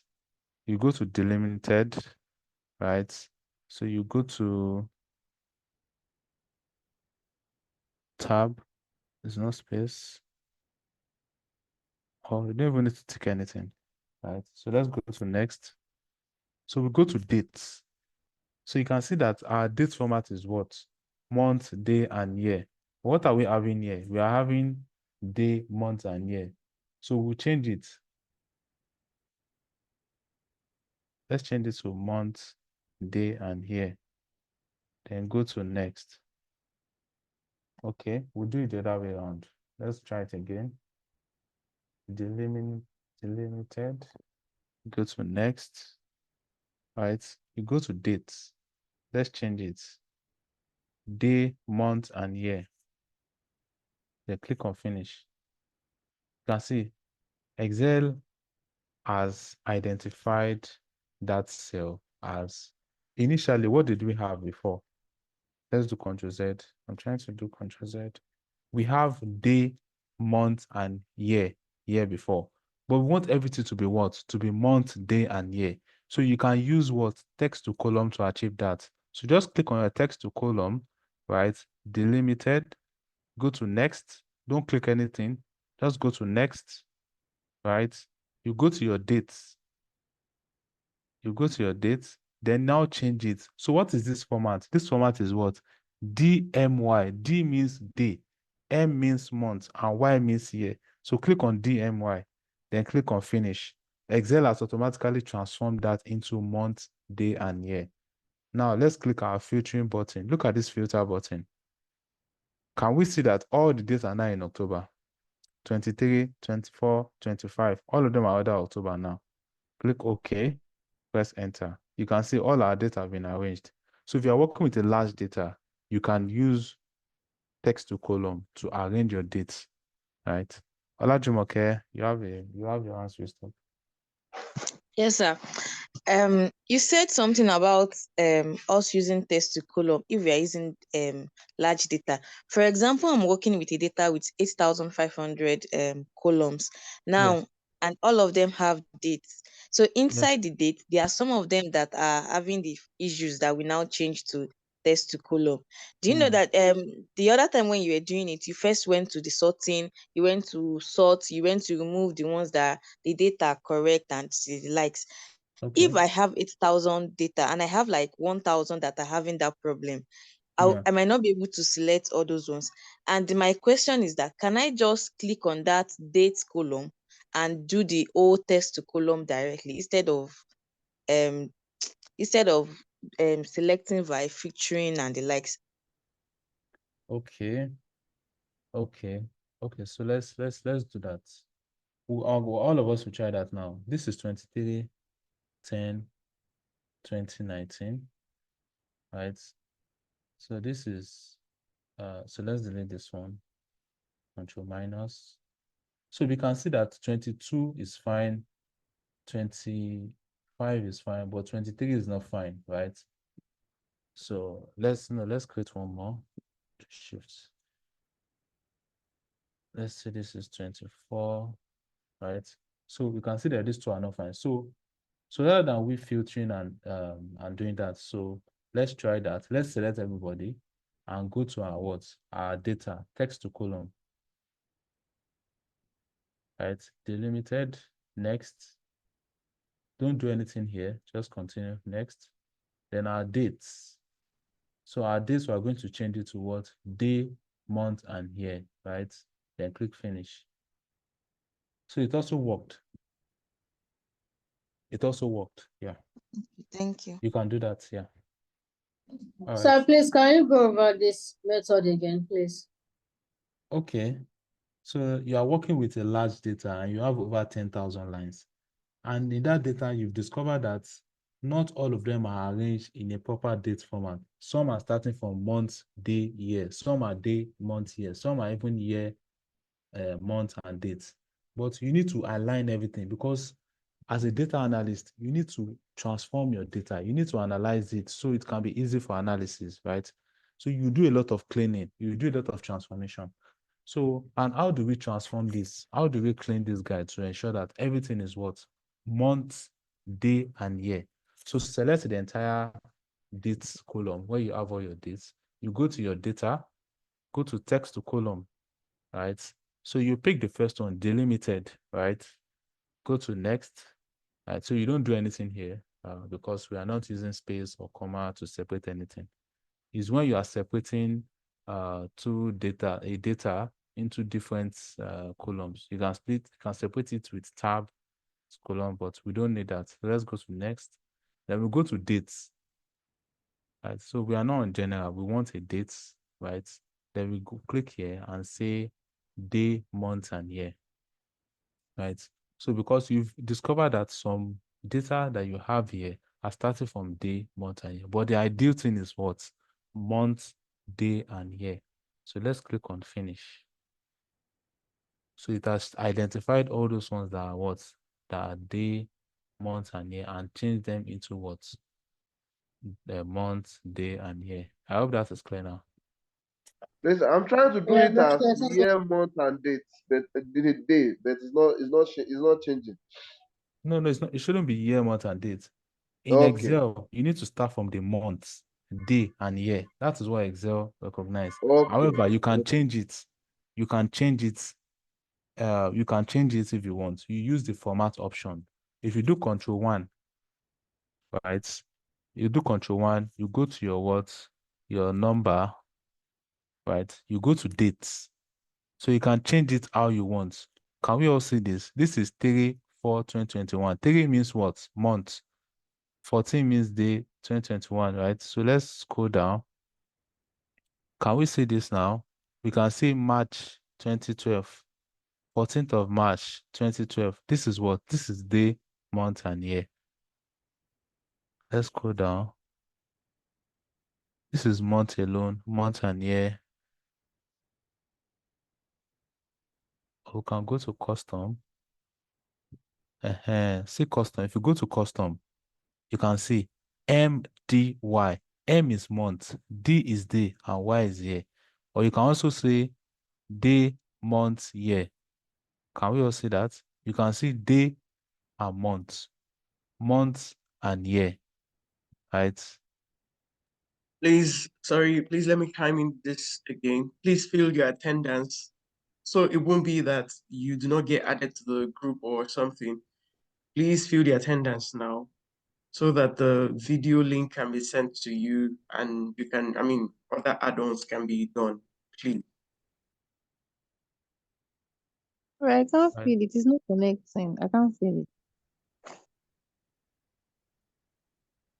Okay, so now we know how to change our date formatting from what? From day, from month, day, and year, right? Which is this now, using text to column, right? So we just move quickly because we still have a lot to do. And how do you audit and debug formulas in Excel?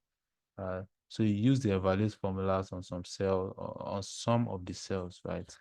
So we've written a formula here to say if B4 is less than 200, comma, flag it. If it is not, do nothing, right? So that formula is also here. We go to formula here, right? Plug it. Oops. Let me do this. Okay.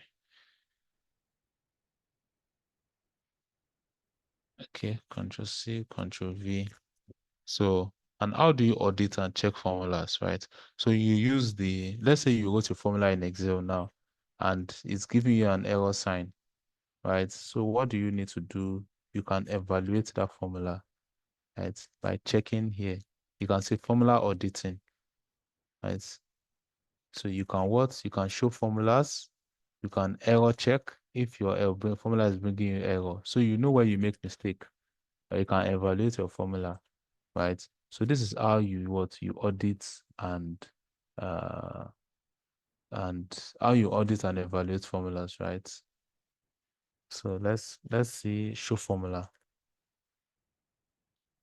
So you can see, let's say somebody gave you a workbook now and it has a lot of formulas.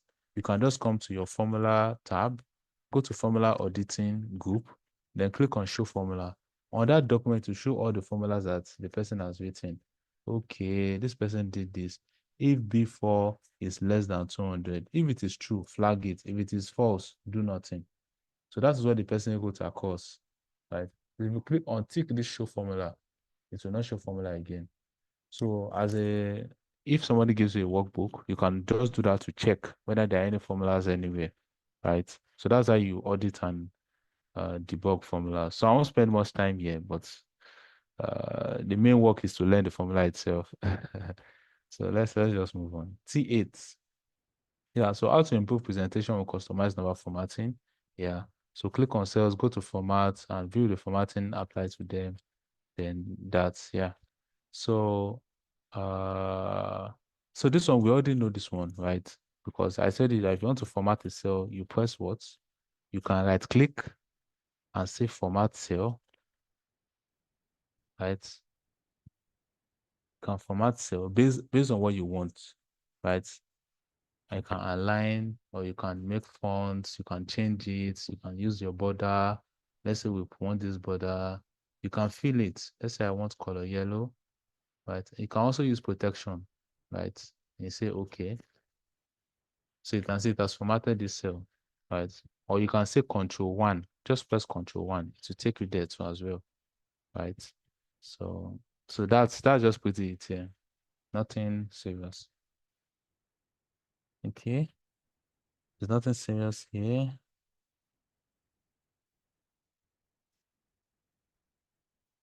So all these ones we can go through them and go through them. So they are pretty straightforward, right? Yeah.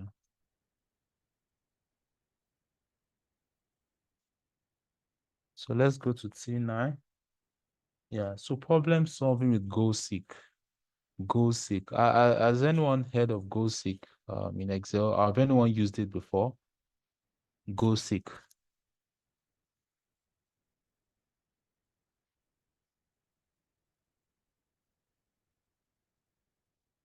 Okay. So let me just continue. So GoSeek is actually a function, or is a function in Excel that you can use to what? To achieve a result. Let's say you are working on a data and you want your final answer to be 20, right? So you can use GoSeek to achieve that. You can, like, it's more like you're just you force the input to give you your desired output. So you have an input of what? 10. And let's say 5% now. Let's say 5%.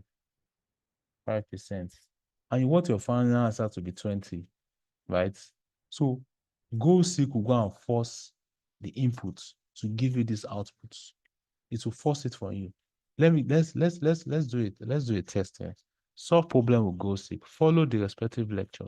Problem 1, turnover and working capital.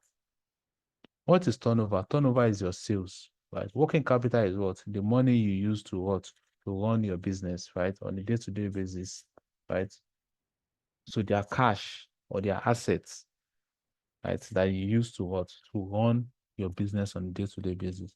There might even be liabilities too, but don't let me go into accounting proper because of the audience. So in simple term, how do you achieve your turnover? Your turnover is what? Your inputs, that is your unit cost times price. Yes. So you sold 65 units of items, and each of them has a sales price of 5 naira. Your sales will be what? 65 times 5. It is very simple, right? Enter. Also, your working capital is 490. But your turnover for the year is what? It's your turnover times 12 will give you what? Your turnover for the year. Turnover annualized, right? So that is your sales for the year. 325 times 12. 325 is for 1 month, times 12 is for 1 year. How do you get a working capital percentage? So that is what? That is your input.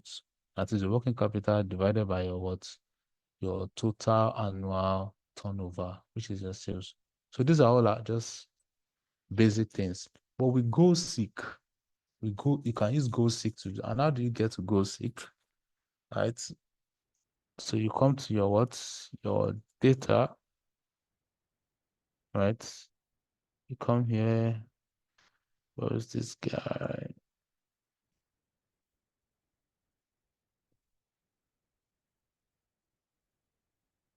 No, not consolidating. Oh, so please, can anyone hear me? Because I can't even hear Yes, I anyone. can hear you. Okay. Yeah, we can hear you very well. Okay, okay. Can hear you, sir. Okay. That's cool. Okay, so now we I want to can hear use you loud GoSeek. and clear. Okay. So let's say we want our turnover to be you already know the answer, but you don't know what to do to get to the answer. Right? Let me just use that language. In simple terms, you already know your answer, but you don't know what to do to get to your answer. You can use GoSeek to get what you need to do. Right? Let's say your boss has told you, Abdullah, please, our turnover is 500. Go and get me the units that needs to be sold to get to 500. And you have a unit and you have a price. Let's say the price is 5, right? And the turnover, your boss says your turnover has to be 500 by all means. But please get us the units that you need to sell to achieve 500, right? So what do you need to do? You can use your GoSeek. So you come to your data, right? You go to what if analysis. Click on what if analysis. You can see 3 options: scenario manager, GoSeek, and data table. Remember, what we are trying to do is GoSeek. Remember, you are seeking to achieve that goal from that word. So just click on Go Seek, right? So exactly. So select cell. So what cell are we selecting, right? Okay, so we are selecting this cell, right? To value. Okay, wait, let me just, let's do this here. So select cell, we select the cell we want to change, right? So we want to change our inputs.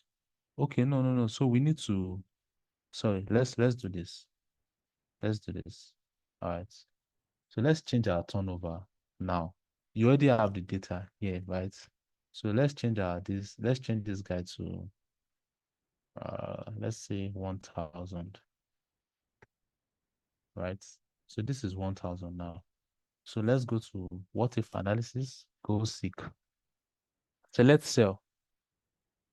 So this is the cell we want to change to what?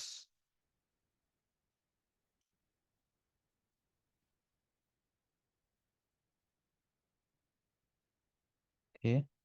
I want to change this to value. By changing cell, let me click on this.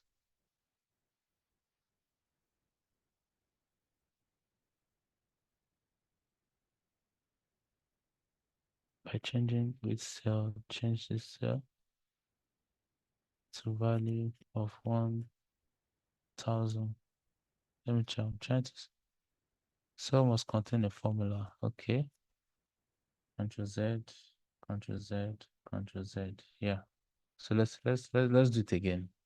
So my boss has asked me to what? To get to a turnover of 1,000. Right? Now we already have the unit sold and the price per unit and the turnover. So we can use Go Seek to get to a turnover of 1,000, while it to change the output, the input for us. Right? So now let's click on what if analysis. We go to Go Seek, select cell. This is the cell we are selecting. Right? This is the cell we are selecting. What do we want to change that cell to? We want to change it to 1,000. And which cell should you change? Change unit sold to get to what? To 1,000. Click OK. Target value. Okay, 1,000. Current value 328.25. Pause. Step. Coming. Let me check. Something is missing here. Let's try that again. Go to what if analysis. Go Seek. All right, so select cell. This is the cell we selected. To what? We want to change it to 1,000. By changing which cell? By changing this cell. These two cells, right? These two cells. Then click OK. Reference must be to a single cell. So let's just select one cell.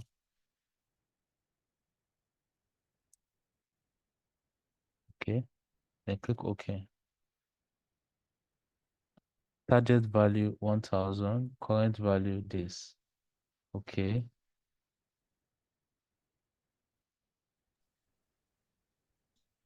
Yeah. Okay. Yes. So it has done that. Can everyone see this? Please take it again, sir. No, I didn't get that. Okay.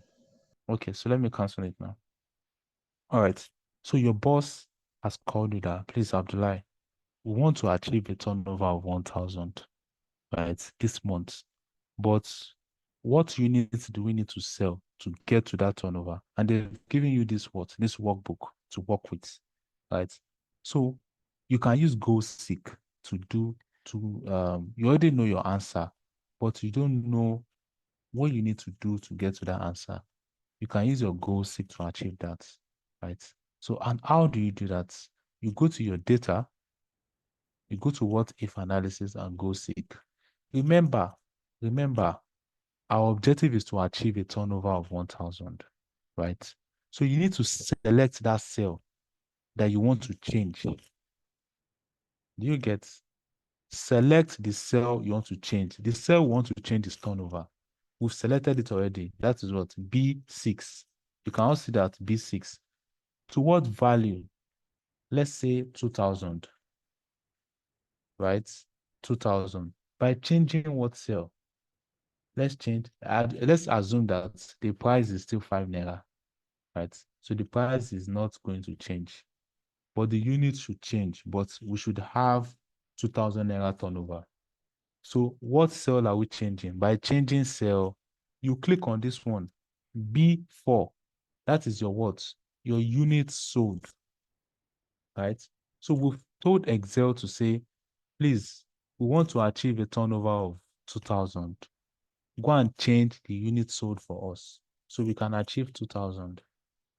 I hope that is clear. Yes. Okay. Yeah. Then we now click OK. You click OK.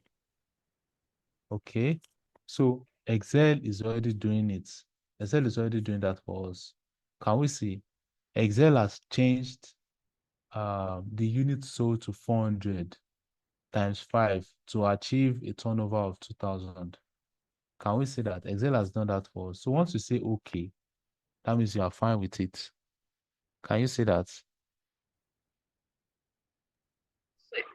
So it's just like saying that probably you've been selling a certain number of products in the past, and you're trying to forecast the number of sales to make in subsequent years.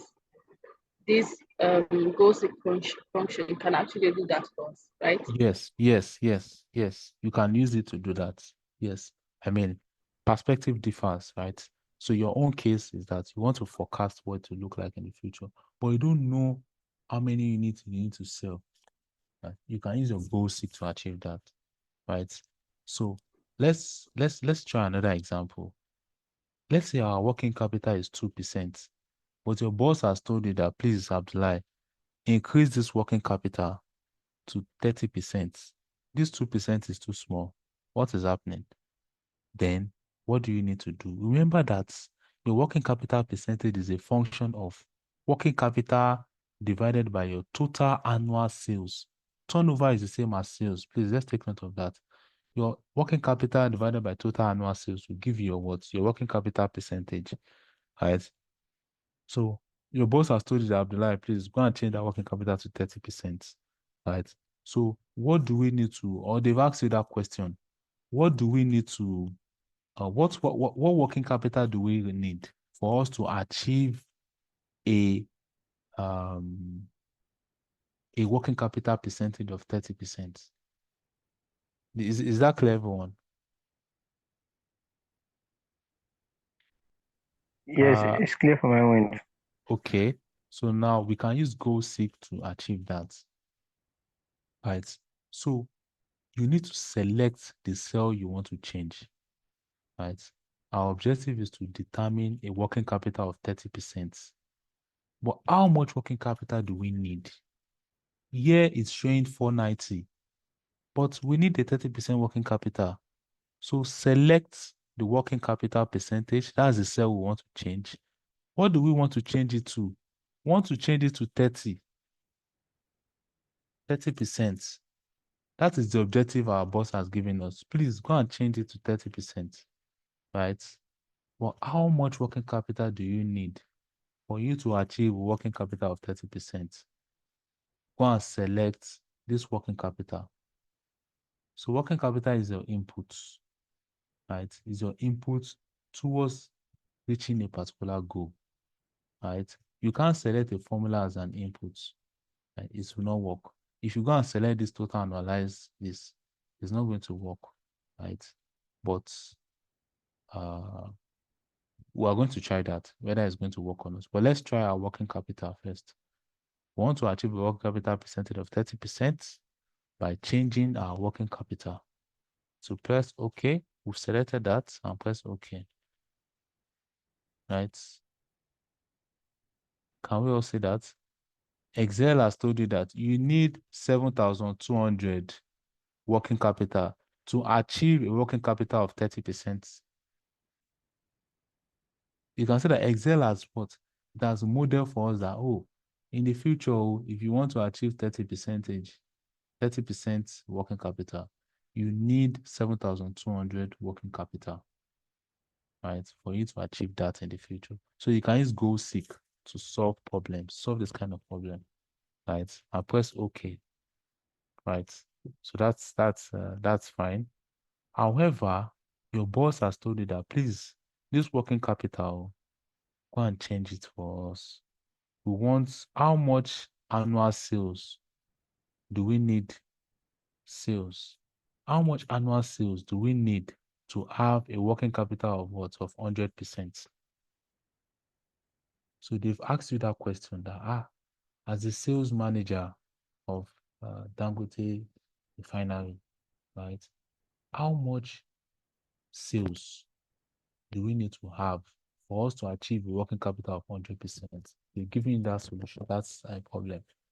So just go and get your data, right? And use GoalSeek to do that analysis for them, right? So let's do that using GoalSeek.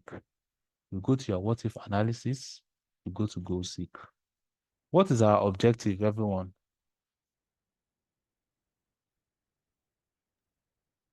100% working capital. Exactly. So we are going to select where? Working capital percentage. What do we want to change it to? We want to change it to 100%. Right? But what do we need? How many sales do we need? How much sales do we need for us to achieve working capital of 100%? So go and select where you have that total annual sales. Click on it. Okay, sorry. Okay, click on it. All right. So I want it to change the total annualized sales for us to achieve a 100% working capital. So click OK. You see, cell must contain a value. This is what I was trying to tell us earlier, that you can't use a formula. You can't change a formula, right? You can't change a formula. So what you can change is you can either go and change your units sold, right, to achieve a working capital of 100%. So because this is a formula, turnover is a formula. Turnover is what? Units times price. Annual turnover is what? Is B5, price per unit times 12, right? So because we can't turnover times 12. Oh. That should be turnover times 12. Yes. That's our turnover times 12. So it's actually B6. It's B6, yeah. So if you do that, you're going to get 24,000. That's 2,000 times this. So B6 times 12, yes.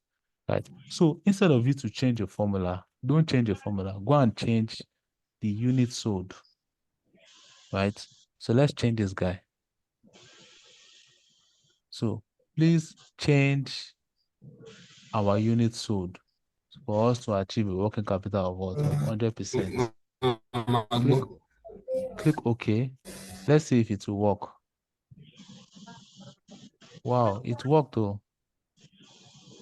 Click OK. So you need to sell 199. Let me run this. So you need to sell 120. Let me meet everyone.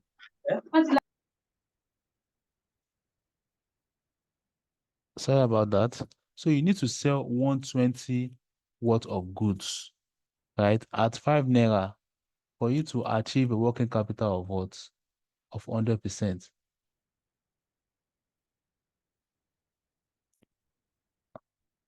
Yeah. So you need to sell 120 worth of goods, right?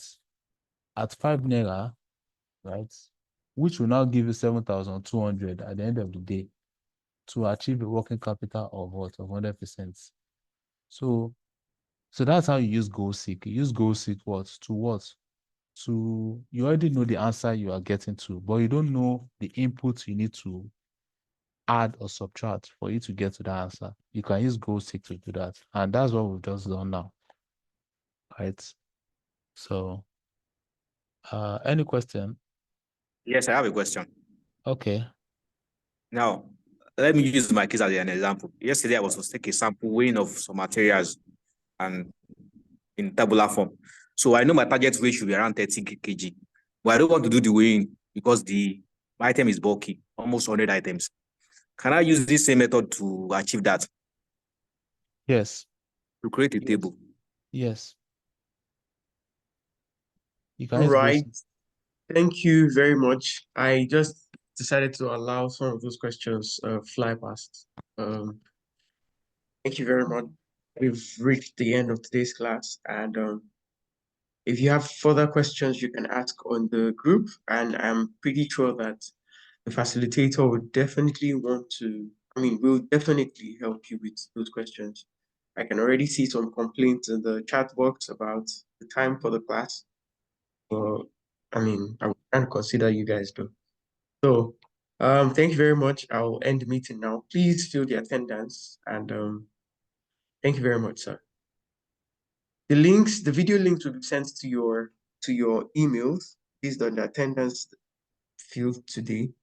And please, I am only sending the links to the attendance, the people who filled attendance. I will also be adding the numbers of people who are yet to be added, only from the attendance field. Thank you very much. Sorry, where are we to feed the attendance? The attendance link is not being on my own. Can you share the link to the attendance again? I just shared it. I've shared it repeatedly. I'm Okay, sharing what about it repeatedly assignment? right now. Assignment will be shared on the group, or I'll send the assignment to everyone. I'll send it to the admin, so the admin will forward to everyone. All right. Immediately after this. Please, Assalamualaikum. Walaikum salam. I've shared the. Please, yesterday I failed to fill the attendance, so I did not get the recorded session of the yesterday. So I don't know, maybe both the yesterday and today one can be forwarded to me. I'm sorry, I can only forward today's video to you. However, there's work ongoing about the YouTube videos. The video can be posted on YouTube actually. So hopefully that works. And we actually did that because of people who are unable to join the call yesterday and today. So we'll definitely share the link to the YouTube video in the group today. Okay, please, let's have that. Thank you. You're welcome. Assalamualaikum. Walaikum salam wa rahmatullah. I was the one that asked yesterday for a free version of Microsoft Excel.